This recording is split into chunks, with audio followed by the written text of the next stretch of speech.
अस्सलाम वालेकुम everyone, welcome to our channel और welcome back to our channel. उम्मीद करती हूँ कि आप सब लोग खैरियत से होंगे और अपना खूब सारा ख्याल रख रहे होंगे। गर्मियाँ अपने साथ गर्मी के अलावा कुछ अच्छी चीज़ें भी लेकर आती है, जैसे कि लीमू पानी जिसे सिकंजबीन या शिकंजी भी कहा जाता है और मिंट मार्गरीटा। तो वक्त ज़ाया किए बगैर let's get into the video and see कि हम अपने घर में लीमू पानी और मिंट मार्गरीटा कैसे बनाते हैं। नींबू पानी बनाने के लिए हमें सबसे पहले चाहिए होगा 2 नींबू का रस। उसके बाद हम इसमें ऐड करेंगे आधा ग्लास पानी, 1/4 चाय का चम्मच काला नमक ऐड करेंगे, 1/4 चाय का चम्मच नमक ऐड करेंगे और 1 साशे हम ऐड कर देंगे स्वीटनर का। हमने यहाँ पर स्वीटनर का इस्तेमाल किया है, आप सिंपल चीनी का इस्तेमाल भी कर सकते हैं।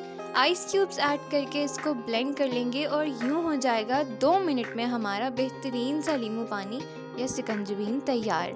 क्योंकि कीटो डाइट पर मौजूद लोग सिंपल चीनी का इस्तेमाल नहीं कर सकते, इसलिए हमने स्वीटनर का इस्तेमाल किया था। ये नींबू पानी पीने के बाद आपकी तबीयत एकदम फ्रेश हो जाएगी। अब मूव करते हैं अपने मिंट मार्गरीटा की तरफ। इसके लिए हमें चाहिए होगा आधा कप पुदीना, 4 नींबू का रस, आधा चाय का चम्मच नमक, आधा चाय का चम्मच काला नमक, 1 खाने का चम्मच पिसी हुई चीनी या फिर साबुत चीनी का इस्तेमाल भी आप कर सकते हैं। उसके बाद हम इसमें ऐड करेंगे सोडा वाटर। हमने यहाँ पर 7 अप का इस्तेमाल किया है, आप स्प्राइट का इस्तेमाल भी कर सकते हैं। 1 ग्लास 7 अप या स्प्राइट और आधा ग्लास पानी ऐड करने के बाद हम इसमें आइस क्यूब्स ऐड करेंगे और फिर इसको कर लेंगे ब्लेंड और यूँ हो जाएगा हमारा बेहतरीन सा मिंट मार्गरीटा तैयार।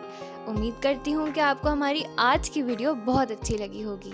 इसे लाइक करना मत भूलिएगा, अपने दोस्तों अहबाबों के साथ शेयर करना मत भूलिएगा। मिलते हैं एक छोटी सी ब्रेक के बाद एक नई और बेहतरीन वीडियो के साथ। हमें इजाज़त दीजिए, अपना ख्याल रखिए, अल्लाह हाफिज़।